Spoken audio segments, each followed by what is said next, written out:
Do you know that Mike Kafka completed a second interview with the Saints? And rumor is, according to ESPN's Jordan Raanan, that if hired, he intends on bringing Wink Martindale on as his defensive coordinator. Interesting. Could you imagine,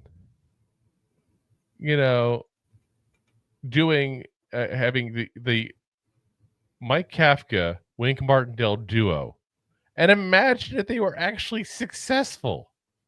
How bad would that make the Giants look, guys? Yeah. Like, really, really bad. I mean, I'll tell you this. If I was a prospective coach, I would not want that job. They're in cap hell. They may be moving on from Carr. They don't really have another option at quarterback. Like, it's a bad scenario to start off your job. It really is. Like, if you are a guy who is, say, an established coach that's guaranteed to get at least a few years and develop this squad, not a bad fit. Because they're going to give you the time to do it. When you're a guy like Mike Kafka, do you think Kafka's going to get 3 years to develop this team, or do you think after like a year or two, it's like, okay, you didn't do anything, you're gone? That's 100%. That's a Saints organization for you. Yeah, and like I said, I want Kafka gone, and not because I don't like Kafka. I don't have anything against him whatsoever. I feel like the Giants have actually done him wrong, and I think he deserves his freedom because of that.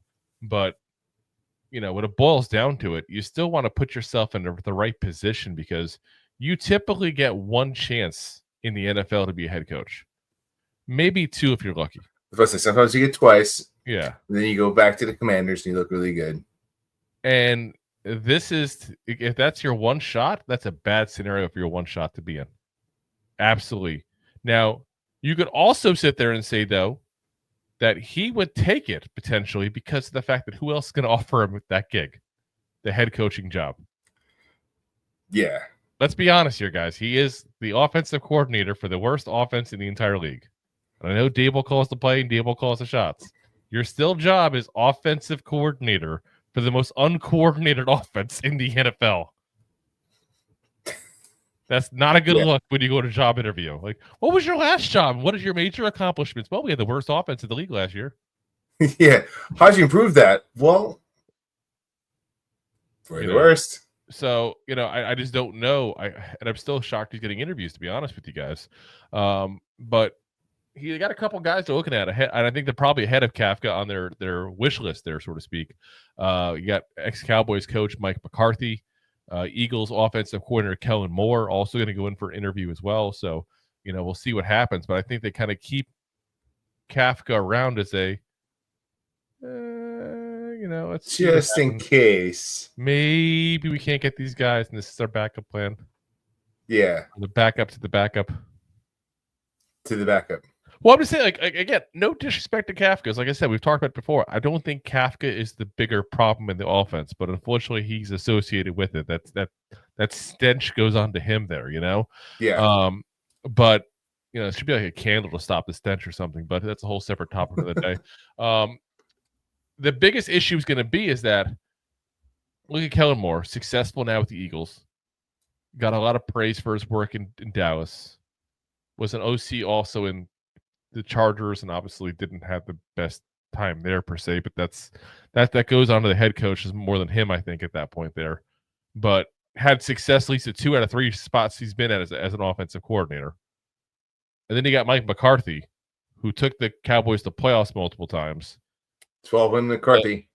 Took the Packers multiple times to the playoffs, including a Super Bowl victory. I mean, both these guys have much more impressive resumes than saying I've been an offensive coordinator for 3 years and went to the playoffs once and stunk the other 2. Yeah. It's hard to go in there and go, ooh. Like, what's funny? Like, you look at, like, the Cowboys. Obviously, they hired Schottenheimer to be their head coach, which is a whole other debacle unto itself. But look how, like, the fans were pissed. Like, could you imagine telling your fan base, guess what, guys? We fixed the problem. Mike Kafka's the head coach. He's going to straighten this ship out. Could you imagine trying to sell that to your fan base?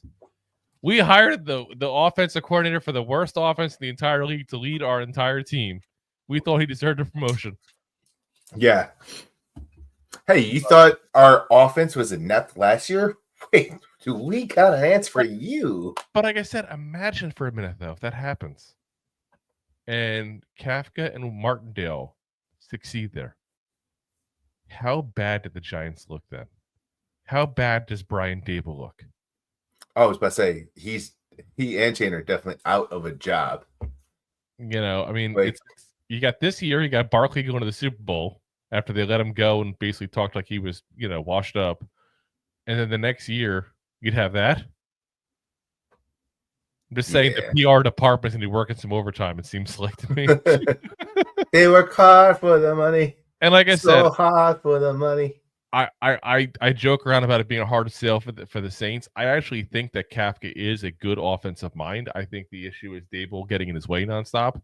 And I think that, again, he deserves his freedom. I don't like what the Giants have done to him as far as giving the play calling, taking the play calling, giving the play calling, taking the play calling, taking away all last year, and making him sit through that embarrassment. He's probably sitting up in the press box going, Daboll, you moron. What the hell were you calling that play for?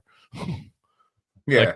We were at home. I highly doubt that he doesn't do the same thing.